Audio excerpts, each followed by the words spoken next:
Gente, sejam muito bem-vindos ao nosso primeiro episódio, né, do programa Saúde e Fé. E hoje temos um tema muito importante, né, um tema de grande valia e de grande discussão hoje, né? Então, vocês assistam, compartilhem com outras pessoas e gostaria de me apresentar, né? Eu sou Rízia, nutricionista, clínica, atuo nessa área, principalmente na área de inflamação, então a gente vai trazer temas aí que tem muito a ver e outros nem tanto. E hoje nós estamos aqui com um convidado, Léo, mas antes disso, gostaria de apresentar, de passar para a Mona Lisa, né, minha parceira aqui, para que ela se apresente e a gente dê continuidade aí ao programa. Olá, tudo bem? Para vocês que estão nos assistindo, como Rízia falou, eu me chamo Mona Lisa. Eu sou cristã há mais de 30 anos, casada com Samuel, mãe de 3 filhos. Eu sou funcionária pública, trabalho como técnica de enfermagem no Hospital Universitário Alcides Carneiro e também no Estado. Eu também advogo, sou especialista em direito previdenciário, mais voltado para o servidor público e o sistema de proteção social dos militares. E é uma honra estar aqui com vocês nesta tarde. Que bom. Então, vamos começar, né, pedindo aí que Léo, aliás, seja muito bem-vindo, como eu já falei, pedindo que você se apresente, fale um pouquinho aí sobre a sua área de atuação. Bom, gente, boa tarde para todos, boa noite para quem está assistindo esse vídeo à noite. Meu nome é Léo, para os que me conhecem, para quem não me conhece, Leonardo. Eu sou formado em Educação Física pela UEPB, a Universidade Estadual da Paraíba, e tenho especialização em Biomecânica, Cinesiologia e Treinamento Esportivo. Atualmente eu tenho um mestrado também em Ciência do Movimento pela Unesp de Bauru, de São Paulo. E minha linha de pesquisa é em Neuromecânica do Movimento, em que a gente busca investigar fatores neurais da capacidade funcional em indivíduos com doença de Parkinson, mais precisamente a assimetria do andar. E é isso, a gente vai trabalhar hoje, falar de fé também, graças e paz para todos também, perdão não ter falado. Eu faço parte daqui da IBS, da Igreja Bíblica SMA, e quando eu estou lá em São Paulo, presbiteriano independente de Bauru. Um abraço para todos aí, inclusive. Ótimo, que bom, né? Então, vamos lá, Léo. Sobre a doença de Parkinson, que nós temos como tema hoje do nosso primeiro episódio, né? O Parkinson além do diagnóstico, disciplina, exercício e fé. E fazendo um pequeno resumo, né, do Parkinson, que é uma doença, uma condição neurodegenerativa, onde a gente tem ali a perda em si dos neurônios, é uma doença crônica, né? Teoricamente sem cura, né, até então. E ela afeta o sistema nervoso e os movimentos. E aí onde a gente vai entrar com esse episódio, né? E então, o que é que eu queria perguntar para você, que você explicasse para a gente hoje um pouquinho sobre essa relação entre a atividade física, né, se ela tem realmente benefícios e quais benefícios são esses para o paciente que tem acesso a praticar. Bom, é importante falar que essa questão da doença de Parkinson, né, ela é uma doença neurodegenerativa progressiva, tá? Que ela não tem cura, como a Risa falou. De fato, infelizmente, é uma doença muito triste que afeta muitas pessoas, principalmente idosos acima de 60 anos. E como sou profissional de educação física, o nosso trabalho é envolver o exercício físico e como ele pode ajudar a atenuar os sintomas, sinais, sintomas motores, que é a rigidez, a bradicinesia, que é a lentidão dos movimentos, entre outros sintomas motores que afetam o Parkinson. Então, a gente hoje pesquisa dentro dessa área, né, dentro do como o exercício físico ele pode complementar juntamente com o medicamento, com o tratamento medicamentoso, que é importante frisar que é o padrão ouro hoje para o tratamento da doença de Parkinson, que é o levodopa e outros que são os adjacentes deles, que compõem a parte aí da dopamina, né? E o exercício vem para compor isso, para complementar esse tratamento. É importante frisar que o exercício físico, ele é muito, muito importante para pessoas que têm a doença de Parkinson ou qualquer outra doença neurodegenerativa. Mas como a gente está tratando o Parkinson, o exercício físico, principalmente treinamento de força, de equilíbrio, de coordenação, eles ajudam ou atenuam esses sinais e sintomas motores da doença de Parkinson. E eu vou fazer um adendo aqui, claro, né, trazendo a minha área um pouquinho para somar a informação, né, da questão da medicação em si. que muitas vezes o paciente ele foca ali só na medicação e esquece que a nutrição, o combustível do corpo também é importante, né? E junto com a comida em si, o alimento, é também indispensável algumas suplementações, né? Principalmente suplementação que vai ajudar no sistema ali muscular, né? Ou relaxamento, ou contração em determinados momentos. E aí eu poderia citar 2 deles, como o magnésio, né? O ômega 3, que está ali totalmente ligado junto a vários benefícios, né, que está junto da medicação do estilo de vida, que melhora o estilo de vida e melhora a realização também desses exercícios. Não sei se tu já teve essa experiência com pacientes que façam uso dessas suplementações em conjunto, mas, de repente, algo para, né, a gente conversar aí. Sim. A gente lá no projeto Ativa Parkinson, lá na Unesp, a gente tem uma multidisciplinaridade de pessoas também e de áreas. Com a psicologia, que envolve também a psicologia, a professora Mariana, que ela está junto com a gente, o projeto de extensão, e também a parte de nutrição, a gente recomenda, a gente orienta essas pessoas porque eles geralmente comem mal, se alimentam mal, não ingerem água, e também a questão do fármaco em si, ter a questão da complementação no sentido de que às vezes eles tomam o medicamento e fica muito longe da proteína que ajuda muito na absorção, entende? Então, geralmente a gente leva nutricionistas lá para dar essa aula, vamos dizer assim, essa mini aula para eles de como se alimentar bem e de como eles precisam se alimentar bem para ter a questão do benefício do fármaco em si. Porque a gente sabe muito bem que a alimentação ela contribui muito para a questão do efeito do medicamento, do fármaco. E aí a gente fala justamente isso. Não deixem de se alimentar bem, porque vocês precisam muito disso. E além de tudo, Bauru é muito quente, eles precisam muito de água. Algumas fases lá, obviamente, mesmo frio, que faz 5 graus, agora vai começar em maio, mas eles precisam tomar água, ingerir água. E a gente fala muito dessa questão da importância da alimentação em si, sabe, Rízia? Tratamento multidisciplinar. Exatamente. Eu acho que em todas as áreas, em toda patologia, ele precisa estar presente. E aí a psicologia vem justamente nisso. A professora Mariana, juntamente com os alunos dela da pós-graduação e também iniciação científica, elas têm esse trabalho lá com a gente que chama Grupo de Partilha. Então, todas as aulas que são nas segundas, terças e quintas, a partir das 8h30 da manhã, lá na Unesp, após a aula, eles têm na quinta-feira o grupo de partilha, que é justamente os alunos vêm com os familiares, com os cônjuges, com os cuidadores e fazem essa troca com os pacientes, que é muito importante a psicologia nesse momento. Fala da importância desse trabalho da psicologia dentro da doença de Parkinson e como ela é importante no tratamento também. Isso a gente tem visto, né, na área da saúde, nada é sozinho, né? Então tem que ter todas as áreas ali envolvidas para dar esse suporte. E tu falou algo importante que muitos pacientes não sabem, que é a questão da distância, né, da medicação com o consumo da proteína em si, que influencia em alguns casos positivamente, em outros negativamente. Isso é importante, inclusive, perguntar ao médico, né? Exato. Se você não sabia, então chega lá e pergunta ao médico, eu posso comer junto de carne, de ovos, de peixe, né? É bom porque tem muitos que tomam depois do café da manhã e tem o hábito de comer ovos. Então, quanto tempo depois eu consumo, ou eu tomo a medicação antes, ou se é junto. Porque aí... Exato, né? Exatamente. Como os pacientes, cada um tem a sua forma de lidar com a doença e também o médico, ele vai lhe informar o quanto de medicamento você vai tomar naquele dia, né? Alguns mais, outros menos, outros vão tomar 5, outros vão tomar 1 Prolopa por dia. Então vai depender muito do que o médico ele vai te recomendar, no caso vai prescrever, né? Ele não é um medicamento que você chega na farmácia e compra, você tem que ter receita médica e aí você vai lá e compra. Então perguntem para o médico, eu preciso tomar isso, a quanto tempo de distância do meu café da manhã? Pronto, como eles fazem exercício físico lá, eu estou aqui usando como exemplo os meus, tá? Os meus pacientes lá do projeto. Eles comem e alguns ingerem bem antes do exercício, né? Para ficar um momento on, que a gente chama um momento on e off. Então, eles têm esses momentos de desligar e ligar. Então, todas as vezes que eles estão lá, eles estão em on. Então, quando eles estão em on, eles conseguem se movimentar melhor. O exercício, ele vai ajudar, a nível agudo, ele ajuda. Mas o medicamento em si, se eles tomam um medicamento, eles não tomam, eles esquecem.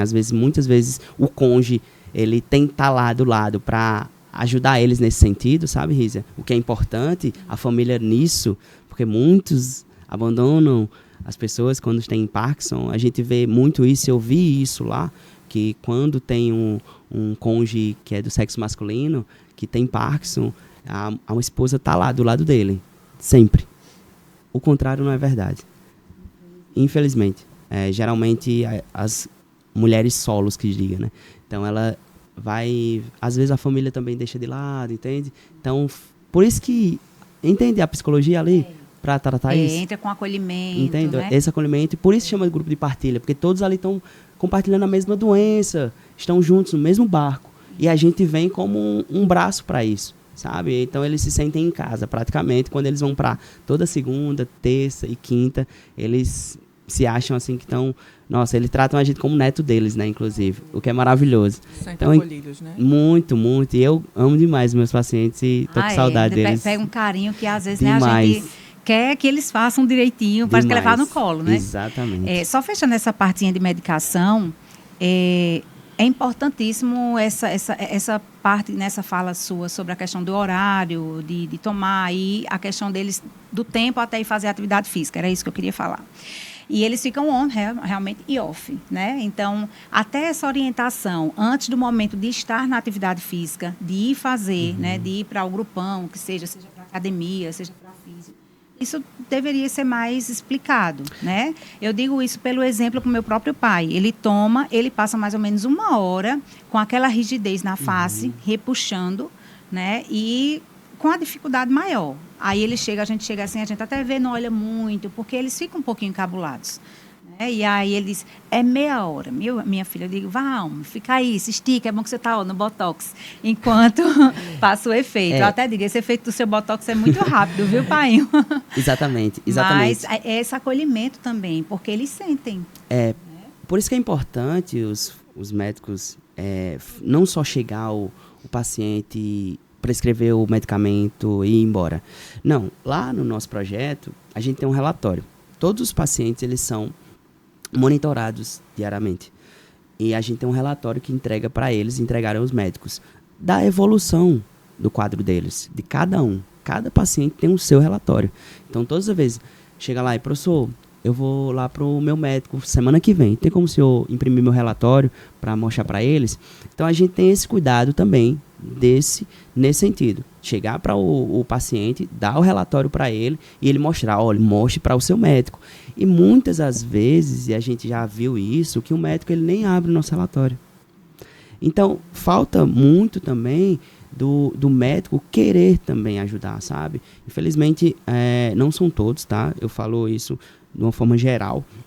Muitos médicos são muito bons, mas tem uns médicos que simplesmente o paciente está ali e ele não tem aquele acolhimento que é. Eu sei que é a questão do dia, tem muito paciente, mas tem aquele, como o senhor está como, entende? Esse cuidado, eles sentem falta disso. Então, a gente vê isso neles. Então, passar essas informações de quanto eles devem tomar, o como eles devem tomar, não esquecer, é importante, sabe? Eu acho que praticamente tu já respondeu a próxima pergunta, mas, ao seu ver, né, porque a gente sabe que realmente a importância da parte multidisciplinar, de todos os profissionais estarem ali com esse paciente, é indispensável. Ao seu ver, você acha importante, inclusive, que para quem possa e quem não possa, de certa forma, a família ter esse entendimento de que é necessário, se faz necessário profissional da educação física ou um fisioterapeuta que seja, mas ter um profissional ali junto com ele, acompanhando ele numa atividade física regular, que dirá assim, diária ou 3 ou 4 vezes na semana. Tu acha que isso realmente é algo importante que deveria ser repensado? Sem dúvida, Risa. Eu acho não só o profissional da educação física, mas o fonoaudiólogo também, tá? Eu não falei aqui se eu for falar das especializações que estão envolvidas na doença de Parkinson, a gente vai passar horas. Mas, especificamente, o fono, físio, profissional da educação física, nutricionista, psicólogo e médico. Sabe, esse conjunto aí, se você fechar esse conjunto de fono, psicólogo, profissional da educação física, nutricionista e médico, não tem como dar errado. Não tem como. Infelizmente, muitos ainda não têm a capacidade, doença de Parkinson, ou nunca ouviram falar, ou já ouviram falar, mas descartam porque não tem interesse. falta essa parte da capacidade técnica também dos profissionais, né? Eu não estou dizendo todos, mas eu falo da minha área, tá? A minha área, ela carece demais de profissionais que queiram atender esse público, porque tem muita gente que tem Parkinson. E muita gente acha que é só chegar lá, fazer o exercício e pronto. Não, não é isso. Tem exercícios e exercícios. Tem exercícios que ele vai ter dificuldade, tem exercícios não.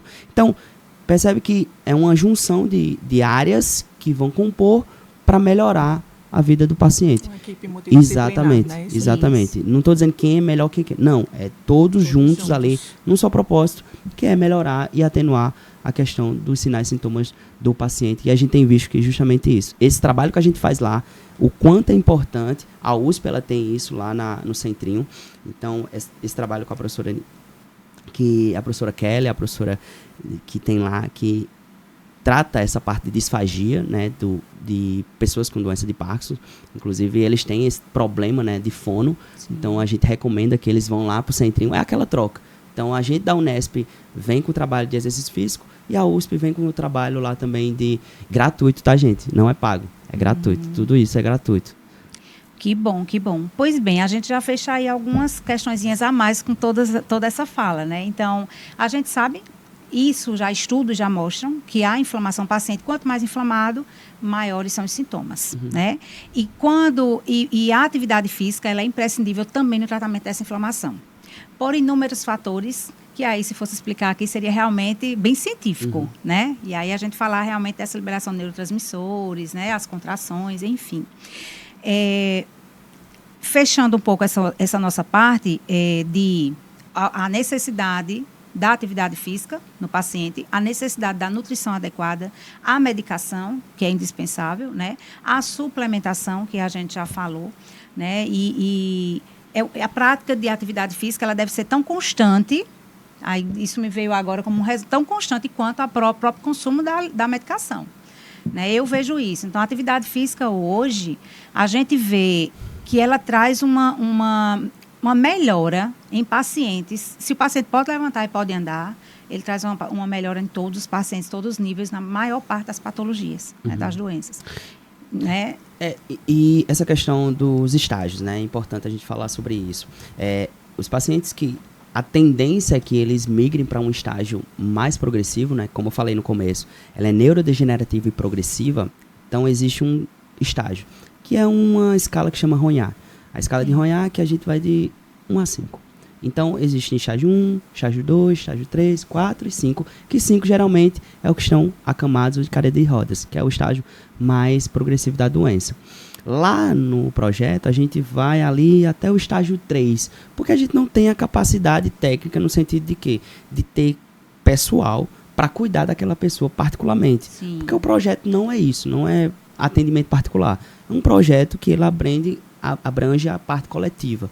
É um público, então os pacientes vão para lá, eles são independentes, eles são autônomos, então não há necessidade de um professor, de um tutor ficar pertinho dele ali. Até porque a gente não pega esse tipo de paciente. A gente recomenda que ele vá para outro tipo de pessoal, no sentido de particular. Eu sei que é difícil a questão financeira, né? Muitas pessoas têm essa parte financeira bem precária, muitos pacientes da gente têm isso, mas a gente recomenda que eles não deixem de fazer exercício, mas que, dependendo do estágio, a gente não consegue abraçar. Porque a gente não vai dar aquele atendimento que ele merece. Até porque não é um atendimento particular. Mas o exercício físico, ele, para essas pessoas de estágios que estão no comecinho ali da doença, vai ser extremamente importante justamente para atenuar os sinais e sintomas motores, como eu já falei aqui, que é a bradicinesia, que é a lentidão, a instabilidade postural. Por isso que o risco de quedas é muito maior com essas pessoas. A questão da rigidez muscular, que é muito forte. Por isso que você vai ver parkinsonismo, né? No caso, pessoas que têm Parkinson, não é só pessoas que tremem, tá, gente? Tremor de repouso é um dos sinais e sintomas motores que ele tem. Então, se você vê uma pessoa com Parkinson e ele não tremer, não é por isso que você vai dizer que ele não tem Parkinson. Porque muitas pessoas veem o visual, né? A parte visual. Ele não treme, não tem Parkinson. Para você ter uma ideia, lá no projeto, nem todo mundo treme. Nem todo mundo treme. E a gente faz avaliações a cada 3 ou cada 6 meses para justamente ver essa progressão da doença, que é a escala unificada da doença de Parkinson, né? Sim. Então, a gente vê esse estágio evoluindo e a gente vai marcar lá qual estágio o paciente está, se ele progrediu, ou se ele manteve, ou se ele diminuiu, entende? Então, justamente o exercício físico, ele vem justamente para tratar isso, abraçar isso. Então, a gente está fazendo nossa parte enquanto profissionais da área de saúde para que eles possam ter uma autonomia, não ser tão dependentes do familiar, que às vezes não... Ah, vamos ali no parque, entende? Pega na mão dele lá. Sim. Eu sei que é importante ter, mas o mais que independente... ele tenha o mais tempo possível de autonomia. Exatamente. Né? Por isso que a gente tem esse trabalho, Sim. para deixar o paciente mais autônomo possível, principalmente do cônjuge, porque é muito trabalhoso. Imagina, uma pessoa rígida tirar da cama. É extremamente difícil, doloroso. A cônjuge vai... Eu estou falando cônjuge porque eu vejo essa questão, né, de mulher e marido. Marido e esposa. Então, eles vão... Lá, ela vai sobrecarregar bastante ela. Para tirar... E, ó, é difícil, hein? Ele pode ter a massa corporal que for. É muito difícil tirar do decúbito ventral, que é ele deitado, para levantar, porque ela não tem posição muito, né? Mais rígido, aí... Então percebe que o exercício... são pessoas idosas, né? Exatamente. Então, tem uma massa corporal alta, entende? Geralmente eles não se cuidaram lá atrás e ele tem uma massa corporal alta, geralmente são obesos e aí vai, entende? É uma carga toda grande aí para a mulher. Então, pessoal, se vocês tiverem alguma dúvida, se vocês têm alguém em casa que tenha a doença de Parkinson, então deixa um comentário aqui, tá? Conta a sua experiência e se tiver alguma pergunta, deixa aí no chat, certo? Agora, para explorar, já que ele está aqui, eu sei que não é muito a sua área, certo? Mas eu queria falar um pouco sobre as doenças autoimunes, certo? A doença autoimune, né, ocorre quando o sistema imunobiológico ataca, por engano, células saudáveis do próprio corpo, causando inflamações, danos e dores, certo? E aí eu queria te perguntar sobre a fadiga, né? Porque a maioria dos pacientes autoimunes sofrem com a fadiga. Como se exercitar quando essa fadiga ela é de ordem patológica? Qual a dica que você dá? Bom, muito embora não seja minha área, mas eu como profissional de educação física recomendo exercício físico literalmente para qualquer doença, tá? A pessoa que tem doenças autoimunes, elas devem fazer exercício físico justamente com o exercício físico. Inclusive, saiu uma revisão sistemática recente agora, falando sobre isso, que o exercício físico a nível não agudo, efeito agudo, ele diz que não tem tanta eficácia, mas exercícios regulares, principalmente aeróbicos, treinamento resistido e o treinamento de alta intensidade moderados, de alta intensidade moderada, são extremamente benéficos para pessoas que têm doenças autoimunes, seja para qualquer ela, tá? Então, essa revisão justamente recomenda esse tipo de exercício, tá? Ele não pode ficar parado. Ah, mas eu tenho fadiga. Não, faça exercício. Você vai melhorar. O exercício físico ele vem como anti-inflamatório justamente dessas pessoas que têm doença autoimune. É como eu falei, o exercício agudo, o efeito agudo, ele não é eficaz. Mas esse exercício regular é uma regularidade de exercício que você vem fazendo aí, seja de treinamento na musculação, crossfit ou qualquer outro tipo, sendo exercícios aeróbicos, resistidos ou treinamento de alta intensidade, regular, com certeza vai melhorar essas pessoas e ajudar na fadiga muscular. Na fadiga. Certo. E agora, como eu falei no início, eu também sou profissional da saúde, né? E eu tenho vários colegas, né? Médicos da enfermagem, que trabalham em 2, 3 hospitais ao mesmo tempo, tem que cuidar de casa, de filhos, né? Esposo. E muitas vezes eles não encontram tempo para atividade física. E eu queria que você falasse aqui qual dano isso trará a longo prazo. Os danos são inúmeros, né? Pessoas que não fazem exercício físico tendem a ser muito dependentes quando tiverem mais velhos, vamos dizer assim, idosos.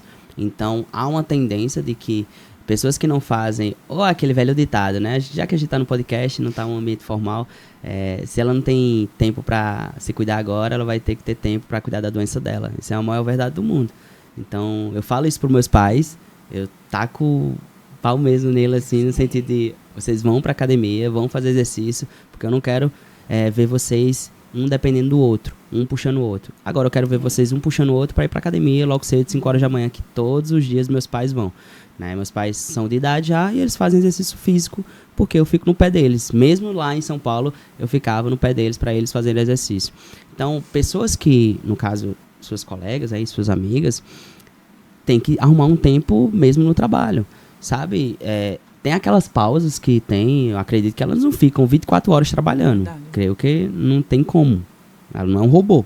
Então, essas pausas que elas darão, né, entre aí um trabalho e outro, dá para evitar, já que tem... Eu sei que vai ser como atividade física, que tem essa distinção, tá, gente? Exercício físico e atividade física. É importante a gente falar sobre isso também. Atividade física é tudo aquilo que tem um gasto calórico, mas não é de maneira planejada, arquitetada ali. Você planeja aquilo, você só faz, como varrer a casa, subir escada. Isso é uma atividade física. Exercício físico é algo metodologicamente ali que você vai ter um planejamento e você faz o exercício físico. Isso é exercício físico. Atividade física é uma coisa, exercício físico é outra. Então a gente nunca pode, mas eu sou ativo. Não, você pode ser ativo e ser sedentário, totalmente. Sim. Isso é importante a gente falar. Porque pessoas que são, nesse caso aí, né, elas são enfermeiras, né? Da área de Provavelmente, saúde, no provavelmente geral, né? trabalham em hospitais, né, UBS, alguma coisa do tipo. E às vezes tem escada, ou tem elevador. Não, vou pegar elevador. Não, evita pegar elevador, faz escada. Sobe a escada. Então vai estar mexendo ali a panturrilha, que é o segundo coração da gente, né? Então vai estar fazendo uma atividade física, não é exercício físico, mas não deixa de ser uma atividade, tá? Sair da rotina, deixar de pegar um elevador, ir para casa, se for perto, vai a pé. Entende? Sei que é perigoso. Léo, mas é perigoso. Eu sei que é. Mas se for pertinho ali, vai a pé, entende? Evita andar de Uber, andar de ônibus, entende? Então, elas têm que arrumar um tempo para elas fazer algum tipo de atividade física ou exercício físico. Isso é indispensável. Se não, é como eu falei, elas vão ter que ter tempo para cuidar da doença delas, que provavelmente irão ter ou serem independentes no final aí, seja do irmão, do cônjuge, enfim. É uma verdade chocante, viu? E se você que está aí, né, que está nos assistindo, se identificou com isso aqui, compartilha esse vídeo com alguém que precisa ouvir o que Léo falou nessa tarde, né? É importantíssimo. E vamos agora a gente pegou a parte de disciplina, exercício, vamos para a relação, né, da doença em si, ou da melhora de sintomas, ou do enfrentamento em relação a quem professa uma fé. Né? E antes de perguntar a sua opinião sobre isso, eu gostaria de compartilhar, né, meu caso pessoal, como eu já falei, que meu pai ele foi diagnosticado com doença de Parkinson, e a gente sempre ali com aquele cuidado, né? Somos 4 filhas mulheres, então a gente acaba dando muito esse suporte à minha mãe. E como você falou, não é fácil. A mulher em si, ela não sai de perto, ela está junto. Hoje, ele, para vestir determinadas roupas, ele precisa de auxílio. Né? Ele sempre foi lentinho, o bichinho. Ele nunca foi ligeirinho, não. Mas depois da doença, tudo fica pior, né? E eu fui comprar uns tênis para ele, um sapato, no shopping dia do aniversário dele, agora em janeiro. Gente, ele saiu pedindo desculpa à vendedora, porque ele não conseguiu colocar o pé dentro do sapato. E o sapato dava, né, para ele. Ele pediu 2 números a mais. Disse, pai, o senhor não vai, porque manhã já disse, não compre sapato grande, que ele quer grande. Porque é fácil dele colocar, né? Ele não quer pedir. Entendeu? E aí eu disse, mas o senhor não vai levar. Ele ficou pedindo desculpa, eu queria comprar, minha filha, mas ela não deixa eu comprar um número grande. Aí, enfim, são detalhes, são coisinhas pequenas, mas que, se for uma pessoa que não tem ali uma autoestima realmente assim legal, que não tem uma cabeça boa no sentido emocional, né? E eu vejo no meu pai, a fé dele faz toda a diferença.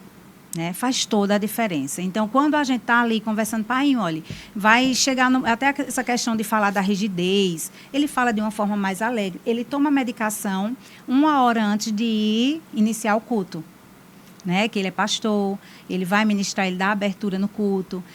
Uma dificuldade grande que ele teve, ele toca violão. Então, quando ele ia tocar e cantar, ele não conseguia fazer as 2 coisas. Então, isso para ele foi triste, né? Assim, no começo, e a gente ali junto. E ele sempre dizia, até enquanto eu puder fazer, e Deus me permitiu, eu estarei fazendo.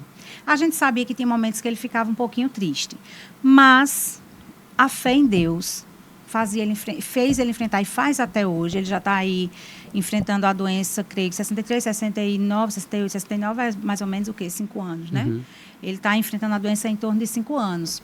E, de fato, tem um momentinho baixinho, mas, no geral, é esse momento de fé.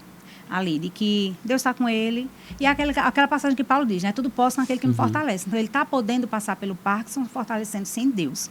Não sei se você já teve alguma experiência com algum paciente quanto a isso. Ou se você vê diferença no seu grupo, né? No grupo ali de pessoas, de pacientes, de quem realmente professa uma fé e quem não.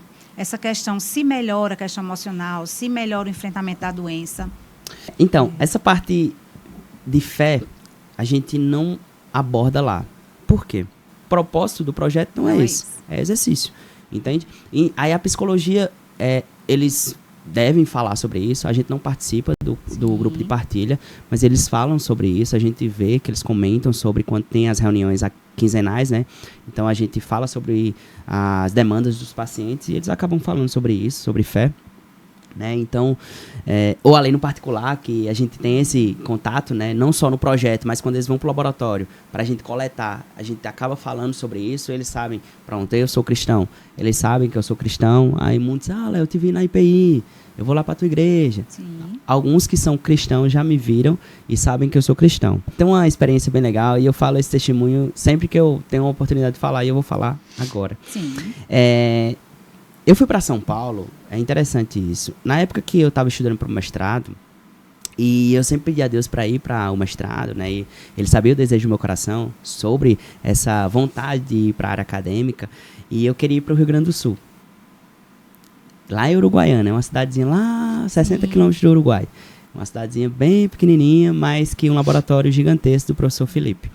E eu queria muito para lá, em 2021, 2022, eu fiz a prova em 2021, tirei em 3º lugar. Em 2022, tirei em 2º lugar. E geralmente é só uma vaga. Sim. E aí, um amigo meu, que é cristão também, lá da USP, ele tá no doutorado agora. E ele saiu uma vaga para a Unesp de Bauru, que é onde eu tive a oportunidade de ir para lá.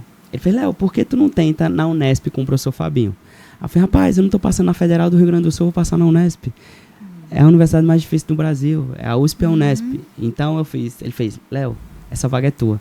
Só tinha uma vaga também. Olha. Aí ele fez, tu não crê não? Eu fiz, eu creio. Ele fez, então faz. Aí eu fiz, beleza. Aí eu fiz, eu já tinha um não, né? Aí eu fui lá fazer o resto do processo seletivo. E graças a Deus eu tirei em 1º lugar e passei para lá, para a FAPESP também, que é a agência de financiamento que me bancou esse tempo todo que eu estava lá em São Paulo. Até aí tudo bem. Nesse decorrer dos 2 anos, né, eu tive uma experiência muito, muito bacana. E para a glória de Deus isso. Eu estava no laboratório, eu liguei para um paciente, ele me recomendou, né, uma paciente foi para lá. Eu fiz, você tem algum amigo que tenha Parkinson também, quiser participar da minha coleta, que eu estava coletando na época pro meu mestrado. E ele fez, Léo, eu tenho, o seu Adalberto. E acho que ele tá... eu vou mandar pra ele vai saber disso, ele vai lembrar dessa história. Ele tem Parkinson, tu quer ligar pra ele? Aí eu fiz, manda o contato dele, eu vou falar com ele. Pronto. Quando eu liguei pra ele, ele começou a chorar. A esposa dele, na verdade. E ele tava chorando do outro lado. E ele é bem emotivo, sabe, o bichinho. Dá vontade de chorar também. Até falar dele dá vontade de chorar. Só lembrar da história dele. E aí eu falei, opa, dona Marli, tudo bem? Aqui é Léo, sou aqui da Unesp, eu queria saber se o seu Adalberto, seu esposo, queria participar da nossa coleta. Léo, não sei o quê. Você não sabe o quanto eu pedi a Deus por sua ligação. Tá e eu orei muito a Deus e para alguém cuidar do meu esposo. E você foi essa pessoa que ligou para mim. Então, isso volta lá atrás, no sentido de que Deus não queria que eu passasse na Federal do Rio Grande do Sul. Ele queria que eu fosse para a Unesp, fosse com a melhor agência de financiamento do Brasil, que é a FAPESP, e que fosse para cuidar do seu Adalberto. Olha aí. Então não ia ser outra pessoa, ia ser justamente Léo que ia lá ligar para ele, e até hoje ele está lá, para a glória de Deus, bem demais. Ele era uma pessoa extremamente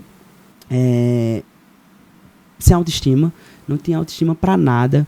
Ele ajudava muito o filho dele na obra, que ele sempre gostou de fazer, que ele é gosta de ir lá, o filho dele tá fazendo as coisas de pedreiro, ele vai lá e ajuda. E ele tinha dificuldade. E quando ele entrou no projeto Ativa Parkinson, depois que ele participou da minha coleta, eu convidei para ele ir para o projeto, né, após a pesquisa, eu fiz, seu Adalberto, a gente tem um projeto, você não quer cuidar? Ele fez, não, eu quero.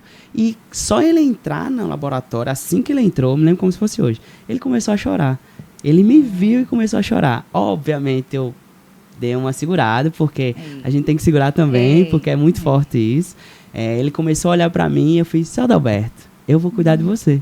Aí ele começou a chorar e me abraçou. Exatamente. Foi uma resposta de oração da esposa dele, inclusive, que é cristã, e falou sobre isso justamente quando eu liguei para ela. Então, até hoje eles estão lá, é um testemunho lindo que eu gosto de compartilhar. Eu morro de orgulho de falar isso também, para a glória de Deus. E que sirva de como lição também, né, para outras pessoas que sejam cristãs e queiram ir para a área acadêmica, do quão importante é a gente ir para esses lugares, né, que são até mesmo desprezados pelo cristianismo, né? Então, ser cristão em ambientes públicos, a universidade pública, no caso da Unesp, ela causa esse desconforto em alguns cristãos, mas nós, como os perseverantes, fortes, firmes na fé, devemos fazer a diferença justamente para essas pessoas. Fazer a diferença não só academicamente falando, mas também profissionalmente falando, no sentido de ajudar essas pessoas no que for preciso. E a diferença com a vida, Léo. Exatamente. Você não precisou abrir a boca. Exatamente. Você realmente resplandeceu à luz de Cristo. Né? Amém. Amém. Glória a Deus por isso. Que testemunho abençoador, Amém. né? E eu quero fechar, né, com uma palavra que resume tudo. Está em Hebreus, capítulo 12, versículo 11, que diz assim: nenhuma disciplina parece agradável no momento, mas sim dolorosa.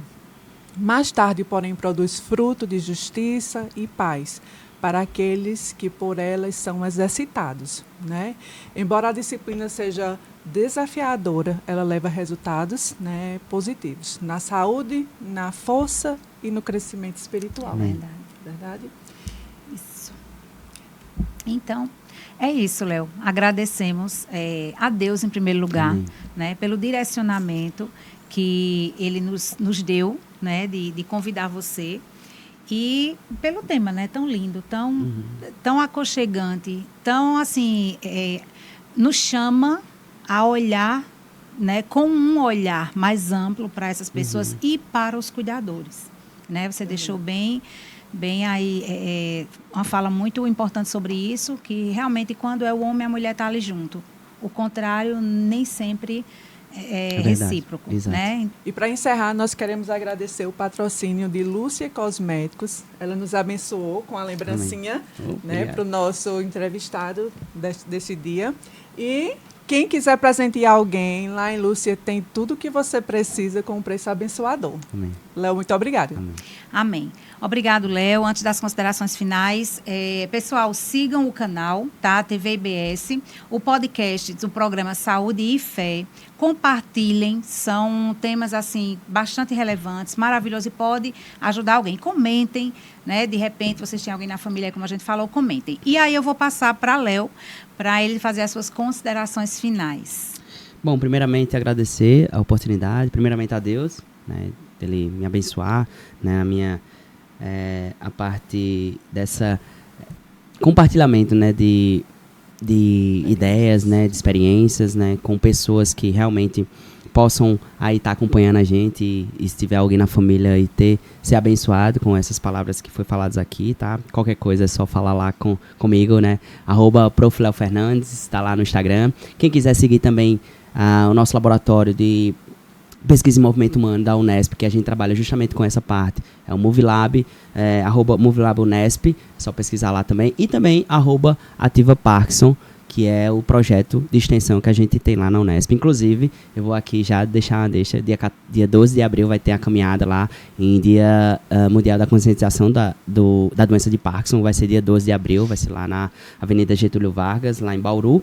E, claro, aqui infelizmente não tem como, mas o pessoal de Bauru aí vai estar convidado para estar prestigiando essa caminhada, que é justamente esse olhar diferente e melhor para a doença de Parkinson, que a gente tem feito um trabalho abençoador para essas pessoas, tá? Agradeço Risa, agradeço também a Analisa, todos aqui, Kátia, que depois vai falar, né, aguardem aí esse trabalho da psicologia, que eu sempre enfatizo, que é importante demais, e também a minha área, que é a educação física, no poder para atenuar os sinais e sintomas aí de qualquer doença, mas especialmente a doença de Parkinson. Muito obrigado, gente. Amém, amém. Então, nós que agradecemos e até a próxima. Até a próxima.